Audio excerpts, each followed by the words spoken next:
I'm so happy to have Dana Canedy here today to talk to. I'm really excited about this.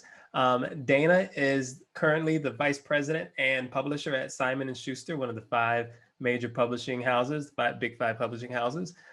Formerly, she was at the New York Times and also the administrator of the Pulitzer Prizes. So great to have you, Dana. Thank you. Thank you. I'm actually senior vice president and publisher. Thank you for the correction. I'm glad to be here. No worries. Good to see you too. I actually, is there anything else I'm missing? I know you've had a long and illustrious career. So is there anything else that you would add to that description? Oh, no, thank you. Great. So I'm just going to jump right in. So we've talked about narratives before. Last time we had on the interim director of the African American Museum of History and Culture and History Museum, and the director of the Martin Luther King Papers Project. And we talked about the importance of history there. And so really what I'm curious about with you is the importance of kind of the current cultural narratives. I know that as a reporter, you've done obviously a lot of writing, and I was struck by the kind of the raw intimacy of some of your writing. So I wonder how you think about the importance of putting out that kind of personal narrative. What's the role of that personal narrative from your perspective? So I think the more personal the narrative and the more honest and the more raw, the more visceral people react to it and connect with it. And, you know, I always say, I wrote a memoir that's very personal, and I always say that nobody gets a charmed life. And what you hope for is that in a life that's going to have ups and downs, that you have more ups than downs. But in those down moments, if you share those with people in a very honest way, and then sort of, you know, explain how you overcame them, or if you're telling someone else's story, if you're able to do that, people, you can almost feel readers collectively shaking their heads. Yeah, you know, I've been through something like that. And so I think at the core, we're all human first, whether you're red state, blue state, you know, Republican, Democrat, whatever. And so when you can connect on a personal level like that, it breeds understanding among people who may be very different, because they realize, wow, you know, you may be a Black woman and I might be, you know, an older white man, but I had that same experience with my child, or I went through that with my aging parents, or, you know, there was Alzheimer's in my family, or whatever that connection is. And then you start to see each other as humans. And so those narratives, I think, humanize people who are from different backgrounds and make them relatable to each other. And that's the beginning of then being able to have a dialogue and be open to understanding people who may not be like you. Is that what fundamentally draws you to this work, trying to have dialogue with people that aren't like you? Absolutely. Well, people of all kinds, people who are like me, people who are not like me, people who might draw inspiration from something that I wrote. I take that very, very, very seriously. I started writing when I was 12, and then I remember my first job out of college, I used to like put my hands on the keyboard and pray and say, God, you know, use some of this talent you gave me for your good. And I think that communication is the thing that helps us all in this country and in the world get better each generation, no matter what we're communicating about, right? And so throughout the arc of my career, from, you know, being a reporter at the New York Times, writing a memoir, you know, running the Pulitzer Prizes, where I was promoting writing and journalism and storytelling, and now publishing other people's books, the arc of my career has been that I see the power in words to foster understanding, to unite us. Sometimes words anger us, but they can spur you to action. And so word stories, narratives are a very powerful tool that help us heal, that help us grow, achieve, understand, unite. You know, the most think about this. Probably some of the most powerful words are "I love you" or "I'm sorry they died." And so if you think about, or "it's a boy," those simple words, or "it's a girl," you can think about how they hit you. So words have power. You know, "you're fired," "will you marry me?"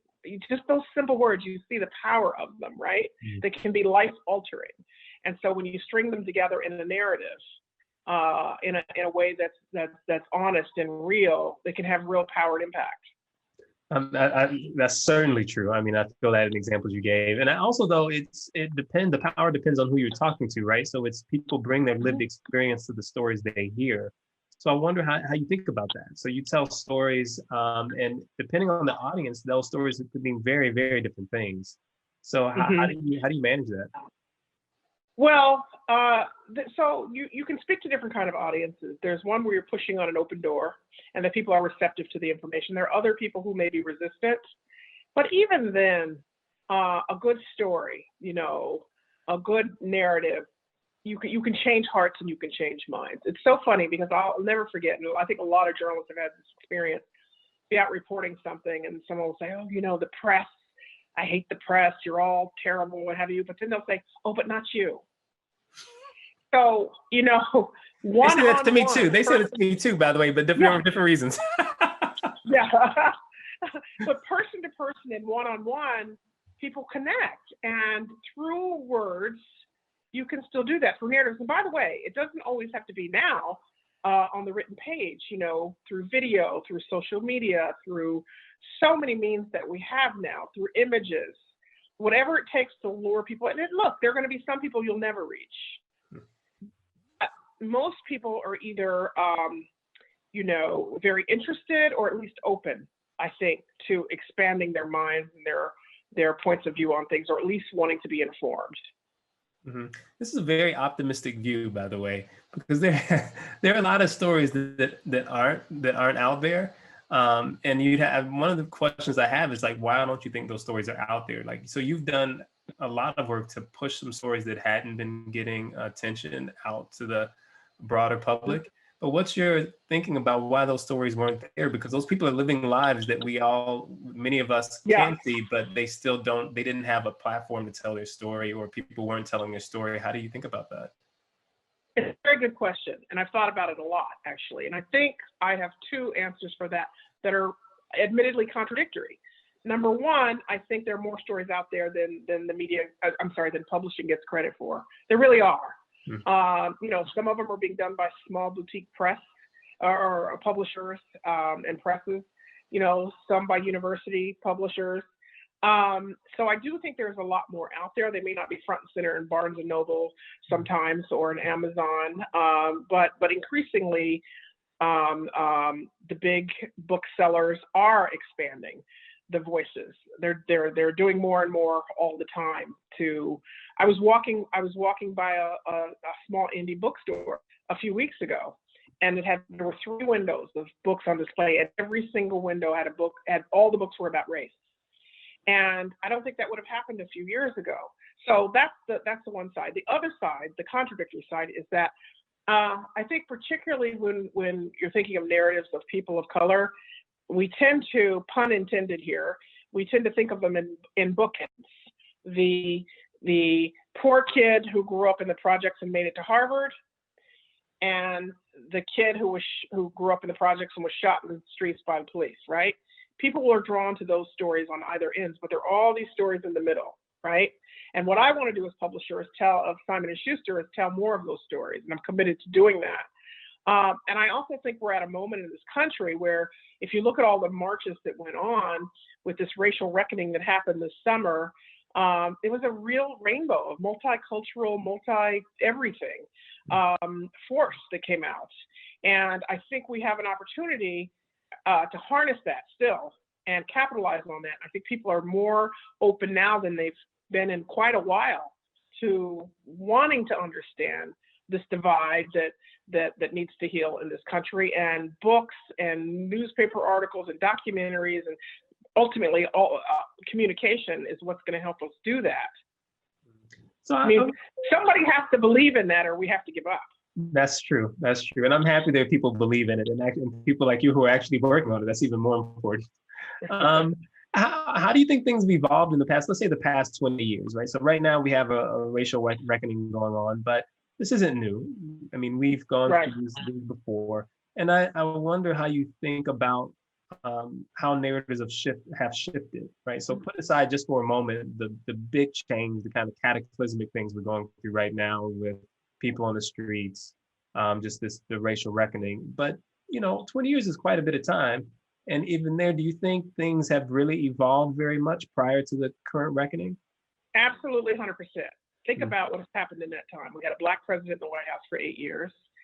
Um, we have gay marriage now in this country.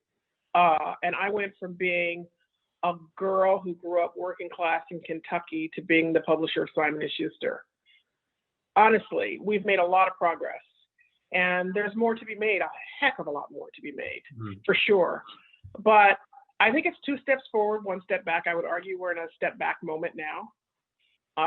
But throughout our history, that's the way it's been, is you make progress and then we as a country digress, or the world digresses, and then we keep going forward. I look at my son and his generation. They are more empathetic. They're smarter than I am. They're more diverse. They're more open-minded. And he and his friends and his peers, and that gives me hope as well. Now, I'm not Pollyannic. I understand that there is a lot of, I, like everybody else, looked at George Floyd and the Breonna Taylor case and others, and you're just heartbroken that how could this be in this era, right? But then I think about the progress we've made, and I say to myself and to my son, you got to be part of the solution and keep going forward. You just have to. Otherwise, number one, you'll lose your mind, and two, you don't make progress. hmm And how has the narrative shifted? Because you admittedly said these were contradictory things, but you had the two bookend example, and I feel like Mm-hmm. that's been the case for quite a while now, right? Because they both, I think, they serve the dominant narrative, right, of the country is fair, That's exactly. right, and the people who are on the end, the getting shot end, are people who deserve it, and then the people who work hard are making it and they're getting out, or what have you. So I wonder, has there been a huge change? I mean, you're optimistic and things have changed. So I do accept that obviously we've had a Black president. Obviously the success that you've had represents something important about the country, but I still feel like we're missing that huge middle, right? The narratives don't seem to have shifted that much. Well, I think the middle is what gets overlooked. There's a huge Black middle class, Mm, and growing. There is a huge Black Latinx class and growing. Maybe to your earlier point, stories aren't amplified enough. It doesn't make news if somebody's going to work and getting promoted, every day, from, factory worker to shift supervisor to what have you. And so there are some of those stories that, quite a number, that just don't get told, for sure. No question about it. And what we have to do is find ways to both have something to say about ordinary lives, right? And get more of those voices out there in a way that people will connect with. I would like to use my book as an example. I was engaged to a wonderful man who was a soldier in the military, and he was killed in the war in Iraq when our baby was 6 months old. But he wrote a journal to him, 200 pages, and I wrote a book called A Journal for Jordan that connected with people all over the world. And it's in 10 countries in 8 languages, and is currently being made into a movie directed by Denzel Washington and starring Michael B. Jordan. And this started out, though, as me sitting in front of a blank computer and writing about a Black man from Cleveland and me, a Black woman from Kentucky, and our love story and our love of our child. And it grew into this thing because people connected with the patriotism. They connected with a man writing to his unborn son from a war, right? And so we have to find ways, there are ordinary people living extraordinary lives. And I think that's what my Charles represented. He's a hero, right? mm, And so, and I think the media in general does do this, whether it's writing about firefighters, writing about, people getting extraordinary scholarships or a kid entrepreneur, but not always the people who just are good fathers, good mothers, who may play a small role in their church or in their communities, but have a meaningful life. And so when we can find those stories, we have to tell them. And that's a challenge. It's a challenge to want to get people to pay for a newspaper to read a story about ordinary people living good ordinary lives, or to read a book about that. We have to find a way figure out how do you make people want to read about those folks. And we've done it some, but that's a challenge for me and everyone else in my industry. Yeah, I mean, I guess it seems to me that there are stories like that out there. There's just not a lot of them about people that look like me. And by that, I mean, I don't know that if I live an extraordinary life, wherever I come from, I think that could be seen as story worthy. But if I just lived, an interesting but middle class life, and I look the way I look, I'm not certain that there's going to be a story written about me. And that's not just because I don't think they exist, because they are stories like that. Look like other people look like that. I mean, I can read stories like that. No, I disagree with that. I think if there was a white factory worker in Detroit working in a factory, and I went to my editors in the New York Times and said, I want to write about this guy, they'd say, what's the next paragraph? There has to be a reason for that story, right? There has to be a news narrative. There has to be an arc to the story. So it is true that our stories of people of color, are the ones that are most overlooked, no matter where you are on the spectrum. That's for sure. But I don't think there are a lot of books about anybody that are just about ordinary people living ordinary lives. There has to be a story there. Yeah, I guess I was thinking more on the fiction side, right? So when I read fiction, where it's an attempt to like illuminate the vagaries of life, and it doesn't have to be, you went from a Horatio Alger story, right? That's not necessary. And I don't see that many stories that are detailed and nuanced about people like me, right? So I agree with you on certainly in the real life and the nonfiction genre, but when you think about fiction and as the publisher, you'll see quite a bit of that, I'm sure. Like in that space, I also don't see a lot of stories that capture the just the experience of life. Yeah, well, there can certainly be more. There's no question. But if you think about people like Colton Whitehead and some of the work that he's done, and others, I do think that they are out there. Yeah. Again, it's my challenge to make sure we amplify more of those voices. That's why I'm in this job. Mm-hmm. That also made me think about, you brought up your book, your memoir about your husband, which is obviously incredibly touching, and it's affecting, like you said, a lot of people because it's so intimate. And then one of the things I thought about was your son, and also you had an article about having a talk with your son, and it made me reflect on the divergence in terms of like the way you both came up. Like obviously you are intimately connected as any two people could be. And yet the experience of like you're coming up in Kentucky and him coming up, given the life that you all lead now together, is an interesting divergence. And it makes me think about economic mobility and race and the complexities of all that. So I'm just curious of what's your story about that? Like, how do you experience that? I'm so proud of it. Every parent wants their children to do better than they did. And my child is smarter than me. He will be more successful than I will ever dream of being. He's more empathetic. He's kinder. He's funnier. That's what every parent wants. And with God's grace, that will only get amplified. But he's humble. I make sure Jordan walks in many different lives. He was in a rite of passage program that was 9 months based in Abyssinian Baptist Church in Harlem for, Black boys. And he's also been to synagogue with his friends and gone to bar mitzvahs.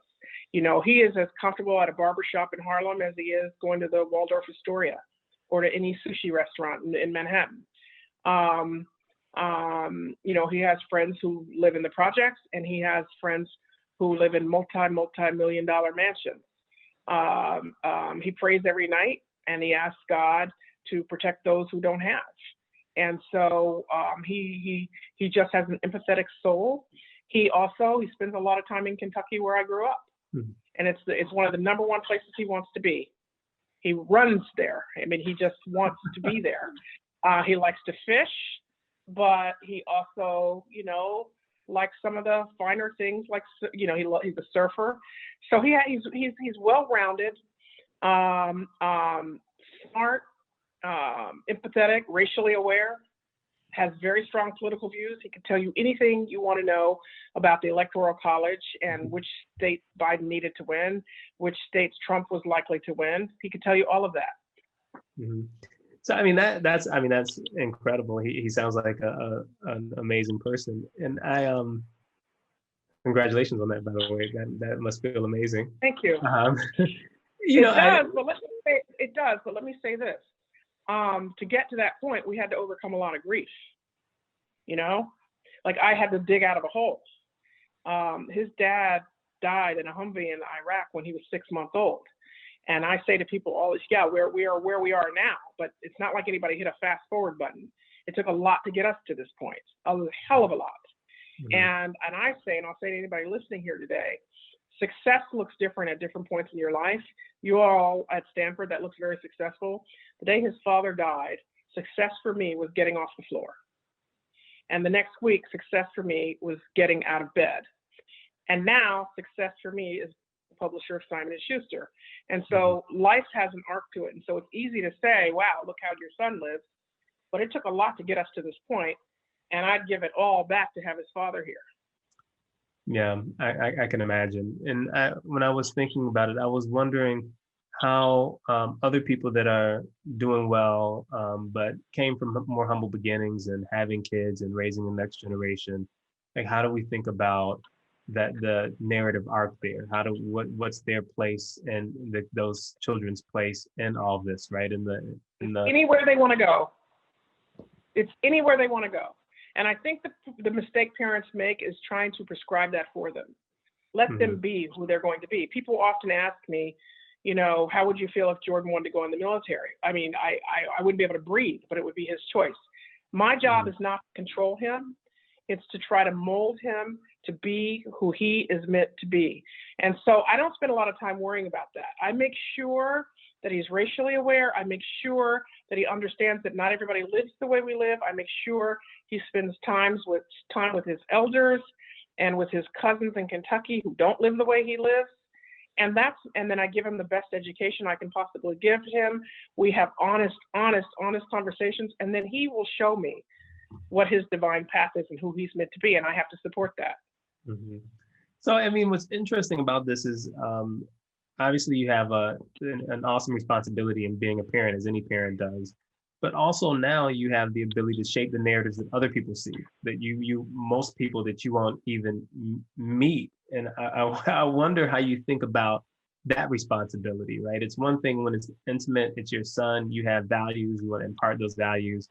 It's something else when it's people around the world who might be reading this story or reading this book, and you are having an influence on how they see the world. Like, how do you think about that responsibility? That's why I'm doing what I do. That's what I did at the New York Times. That's what I did before I arrived at the Times, both as a reporter telling other people's stories, but also as an editor, shaping not just my stories, but the front page of the New York Times or the national section of the New York Times. And now at Simon & Schuster, through the books that we acquire, you know, I have to approve every acquisition, every single one. And so I have conversations with my editors about why this book over that, why this author over this one. You know, we had an imprint called 37 Inc. that was devoted to books by and about authors of color. I broke that up because I want all of my editors doing this. I want them to be front and center Simon & Schuster books, and they're all going to be expected to do these books. And so, you know, I'm trying to influence narratives through the hiring that I'm doing. I just hired a woman. I want to expand who's in publishing. So I hired a woman who is the publisher of the Miami Herald, and she's probably the highest ranking Latina in journalism. And now she's coming over to Simon & Schuster to acquire books. And by the way, I don't want her to move to New York. She'll come to New York once a month post-COVID, meet with agents and authors and colleagues, but she's going to stay in Miami. You know, what a rich place for her to explore stories and to connect with local and regional authors and to get more of those voices that you're talking about and those stories that you're talking about. So those are the ways that I'm trying to influence what we're doing at Simon & Schuster. And I think it will have an impact on my competitors as well. At least I'm hopeful that it will. No, that'll be interesting. I'm looking forward to seeing how that plays out. and I just want to, yeah, I want to point out something was in an article that referenced you, talked about you in the New York Times, and it said Miss Canedy is now poised to become one of the most powerful Black women in the literary world. with the ability to alter the culture and the divisions she leads and shape the landscape, right? And what you said is what you're looking to do is to acquire books that are completely out of the box. What does that mean? What does that look like? What is it completely out of the box? So it means different things. It means what I was saying before about stories in between the bookends, but it could also mean a story told from Appalachia or from the Midwest, that had from a unique or an emerging voice. It's one of my strengths as an editor, and one of the reasons I did, what I did at the New York Times for as long as I did is I know those stories when I see them. And so as I'm going through this proposal, that's what I'm looking for. That's why Mindy is in Miami, so she can scout, the territory there and tell the stories from the ground at the local level that we would never hear of in New York City. So I'm just starting to influence that now with some acquisitions that I've made, some that have been announced and some that haven't yet.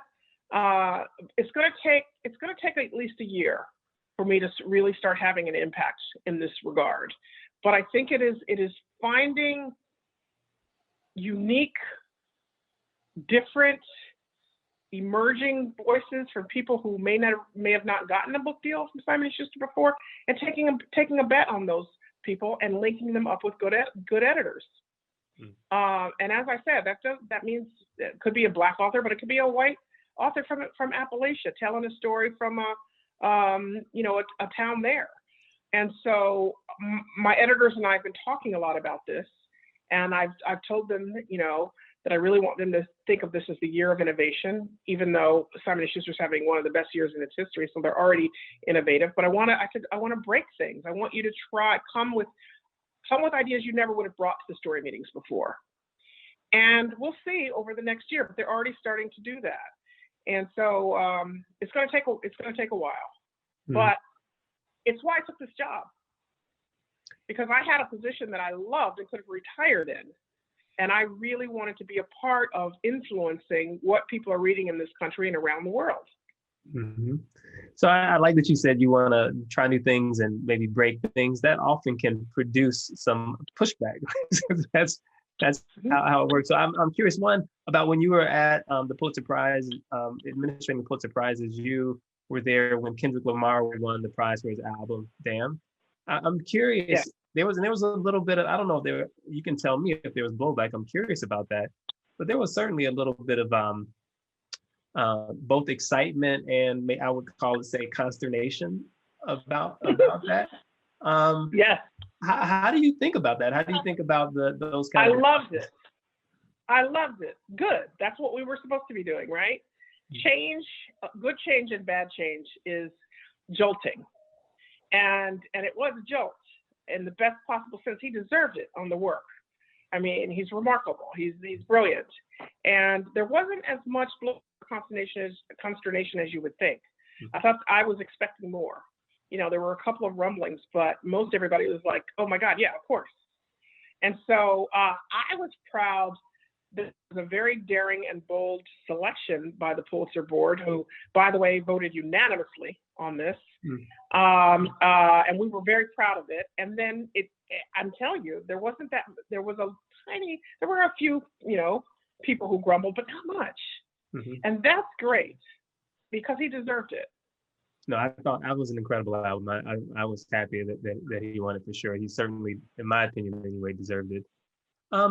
And when you think about what you're doing here, like what's the consequence of something like that? Like what are you trying to achieve? So when this happens, or when you put these books out of here that are outside the box, what's the goal, and how do you know if you're actually getting there? So goals and consequences are two different things. I don't worry about consequences that much, because if you do that, you're going to be paralyzed, and you won't be as innovative as you might otherwise be, or as entrepreneurial. I like disruption, so I don't worry about consequences. I try to take calculated risks, and not be reckless, but I really don't worry about the consequences. In terms of the goal, it's to do what I've done my entire career: engage people in conversations that enrich our understanding of one another, enhance and uplift each other, foster, real communications, and to, when possible, get people who may have not ever seen your point of view to at least consider your point of view. And so if I have authors who are making people angry, but not in a provocative way just to be provocative, but because they're awakening something in someone, or if they're fostering understanding of something that a reader has never thought about from a different point of view, that's success. Now, obviously, publishing is a money-making business. We want to sell a lot of books, right? And so take, for example, the Mary Trump book, which was ours. That's a book where we took a chance. We didn't know, who was going to want to read this book. And do you know that it's now the best-selling book in Simon & Schuster's history? We sold 1 million copies on the day it came out. Dana, you didn't know if that was going to be a success? Come on. No. Because you know why? I'll tell you. We didn't know she wasn't an author. And so, we had an editor who was really brilliant. But you take a chance when you take an unknown author writing about a family member, even if it is the president, right? And to pull that together into something that's that powerful, even if we thought it was going to be a bestseller, which I'm not sure anybody knew at the beginning, we would have potential, which is why we took a chance on it. Nobody thought it would be the best-selling book in Simon & Schuster history. It's incredible. Now, why is that? I think it's because, Donald Trump has been so polarizing that people on both sides really want to understand him and his hold on, a huge part of this country. And she was the best person to, as it turns out, explain that, because she knew him personally, and she's also a psychologist. And so, it had resonance, and the book is still selling well because people are still grappling with what have we just been through. So when you have issues like that, so that's an interesting example, because she was obviously well placed to make an argument or tell a story about what was going on, given her personal experience. And when you think about, I'm going to tie that to race a bit, right? There's been some issues around who gets to tell the stories of ethnic minorities and Black folks in particular, but other groups as well. And in the industry, people have gotten a lot of pushback for writing about things that others thought they didn't have the credibility or shouldn't have been able to tell that story. So I guess I'm curious, who gets to tell the story? Because there's not, like, in my mind, there's not a reality out there, right? Everyone is telling a story, and if you have the ability or the platform to go tell a story, you get to shape reality for people. That's a powerful thing. I agree. Yeah, I agree completely with that. I think it's not a simple answer. I think obviously you want authentic stories. That's number one. And whoever can tell that story authentically is who should be telling it. And so, obviously, if you're writing about race, you want people who are living that experience to tell that story. But you also could have people who aren't necessarily living that experience, but are somehow, related to that experience. In other words, if we're writing stories about the civil rights movement, obviously we want people who went through the movement. And that could be a Black minister from Atlanta. It could be a white person who left a farm in Kansas to go march with Dr. King. I mean, as long as there's authenticity there. In my book, I wrote a lot about the military, and I wasn't a military expert, but I had to become one. And so the number one thing I think it takes is authenticity to tell a story. It's not the who, it's the authenticity. And then again, it is the who, because in order to have authenticity, you have to have people who have lived those experiences to tell the story. So the answer is, it's not one type of person who can tell a reality, who can write about someone's reality.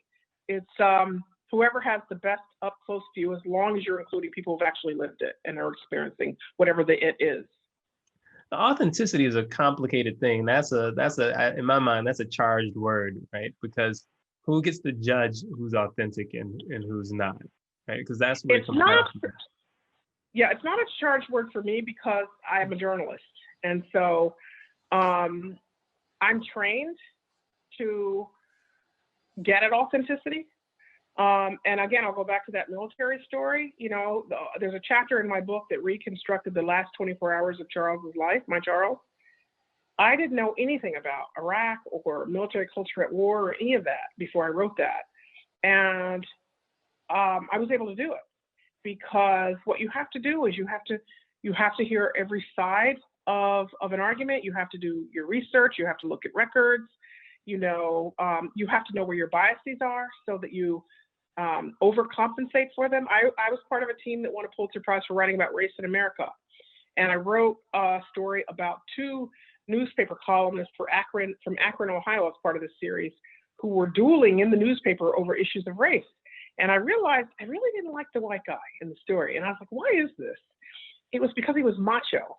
And so what I did was I spent a lot of time with him and his wife and his kids at his house, sitting by his pool, sipping iced tea, because I needed to be authentic to him. His voice needed to be authentic in my story. And I knew I was having a visceral reaction to him. And so I went overboard to understand him and to make sure I didn't necessarily agree with some of his views, but that he was represented with his authentic voice. And so it can be done. It is hard to do, but the best work, and that's what we strive to do at Simon Schuster, is to buy books that we think where the author has an authentic story to tell, and then to use our editing skills to make sure we get at that. And oftentimes, an author will come in thinking they have an authentic story, and it's not until the fifth or sixth draft that you get there. Mm-hmm. So here's the thing. I'm going to use a term that can certainly be charged for people. The woke left. Let's say they're pushing back on someone's authenticity. How do you think about that? They're doing what? I'm sorry, I didn't hear you. They're doing the woke left. There's a group of people who are pushed back on things that they decide are outside of the bounds of, say, we can use the word authenticity, right? So there's a writer and they've decided this person doesn't have the appropriate background or credentials. How do you respond to that? What do you think about that kind of movement? So it's hard, it's hard for me to think of that in the abstract. I'd have to take it on a case-by-case basis. They'd have to prove their point. Just because somebody makes an accusation doesn't make it true. Mm-hmm. And so they would absolutely have to prove it. Again, going back to my New York Times days, there were times where sources would kick and scream and demand corrections. You got this wrong and you didn't. And you have to prove that. And so honestly, I would have to have a case in front of me, but if that came up, we'd go through it. We'd go through the evidence and see where we ended up on that. But I think we get it right more than we get it wrong. Do we get it wrong both in the media and in publishing? Absolutely, 100%, of course. Mm-hmm. But I think there's a difference between propaganda, in terms of some of these groups attacking the press and publishing as sport almost, and going back to the word authenticity, an authentic claim. And so I would take it on a case-by-case basis. Yeah. And what do you think are the limits of narrative? So just a moment ago, I said that I think narrative is incredibly powerful, right? Because it shapes our experience of reality. In some sense, you could argue that it creates reality for us from these disparate pieces of experience. But what are the limits from your perspective of narrative? Well, it depends on whether you're talking about fiction or nonfiction. If you're talking about fiction, it's virtually limitless. If you're talking about nonfiction, the limits are the truth of the arc of the story. It has to stay within the bounds of what's true. And so the story guides what the limits are in any nonfiction book, right? But in fiction, one of the wonderful things is authors push the envelope all the time. And push the bounds of storytelling, and that's healthy and really wonderful. Mm-hmm.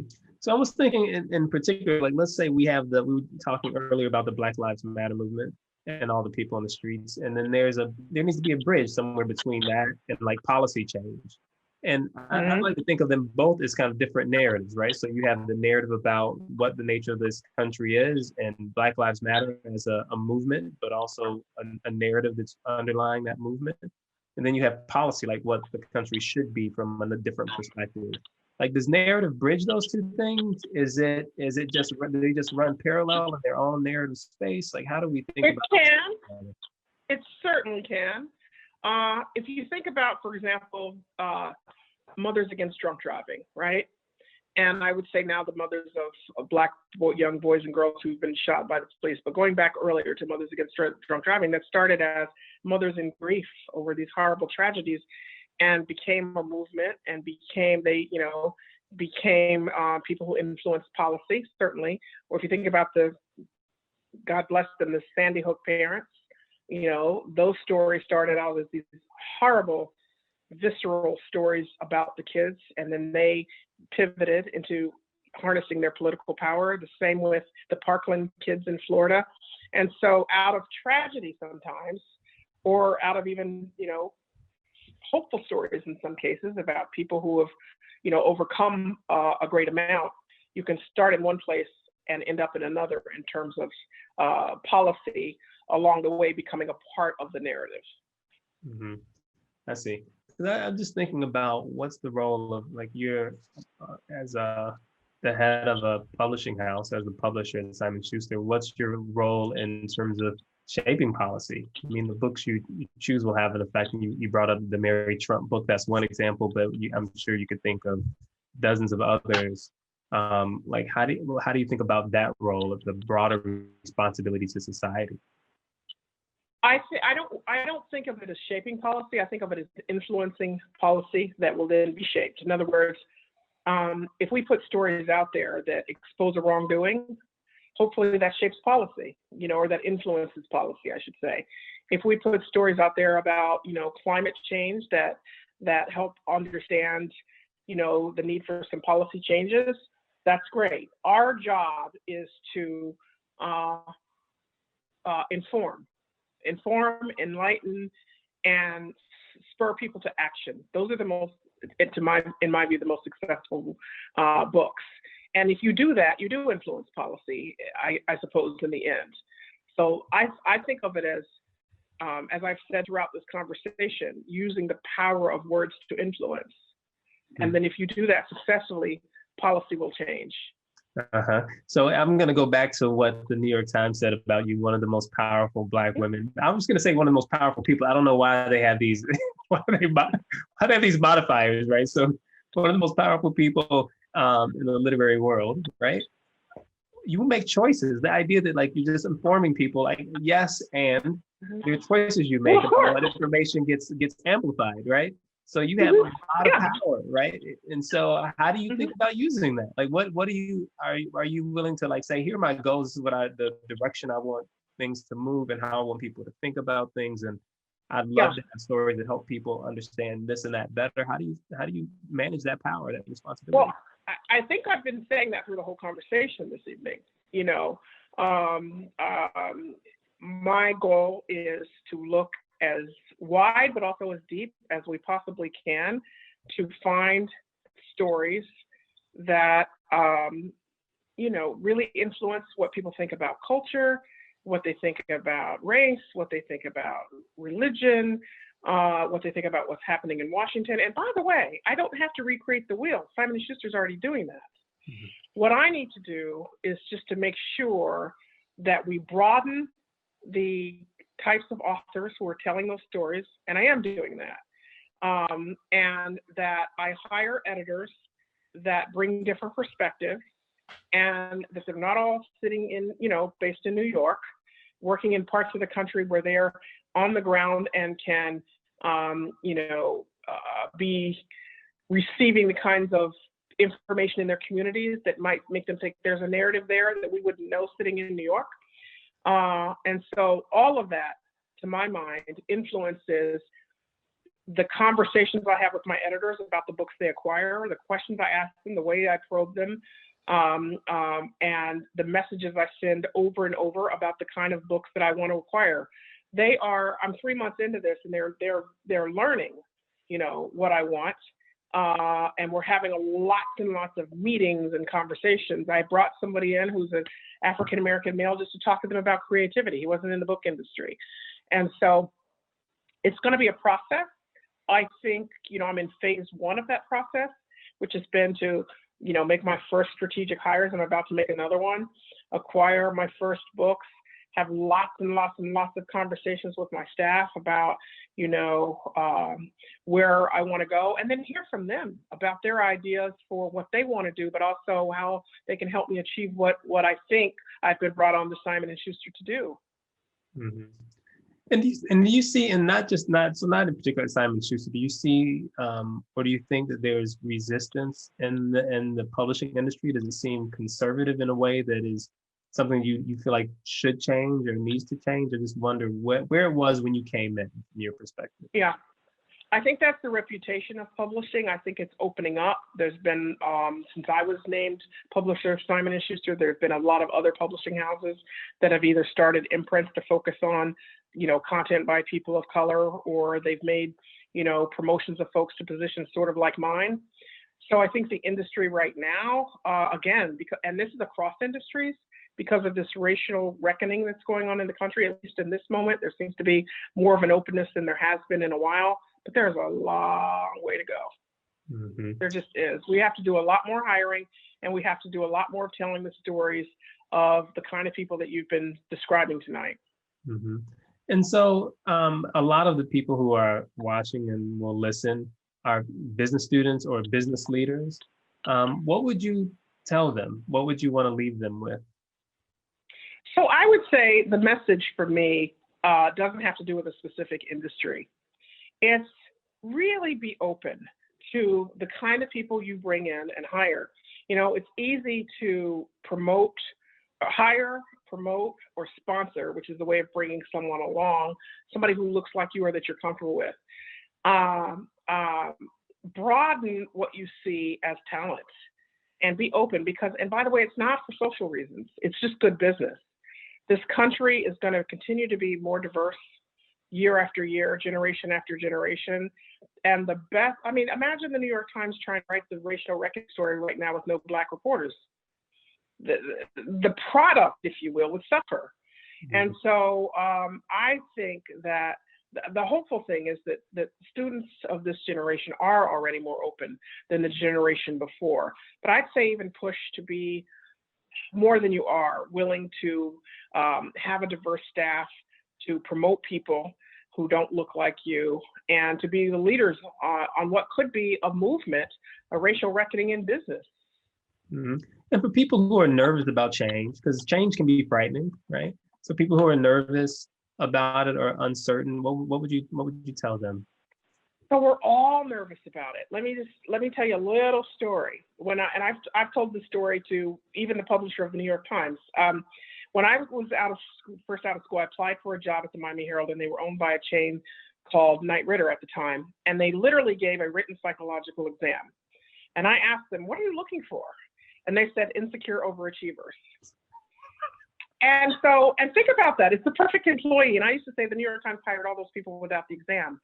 If you're an overachiever, you're running on that little hamster wheel, right? As fast as you can.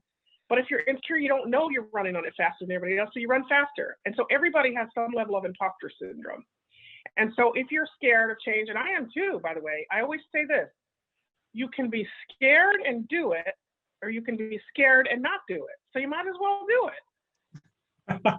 Well, on that note, thank you so much. I think that's a great place to end. You might as well do it. I really appreciate the time, and it was a really fun conversation. Thanks so much for coming on. Thank you. Thanks for your time. Good luck to everybody. Thanks. Stay safe. Bye. Thanks. Bye-bye. If you enjoyed this conversation and you want to listen to other conversations, feel free to download Leadership Society, Race and Power, wherever you find your podcasts. Thank you all.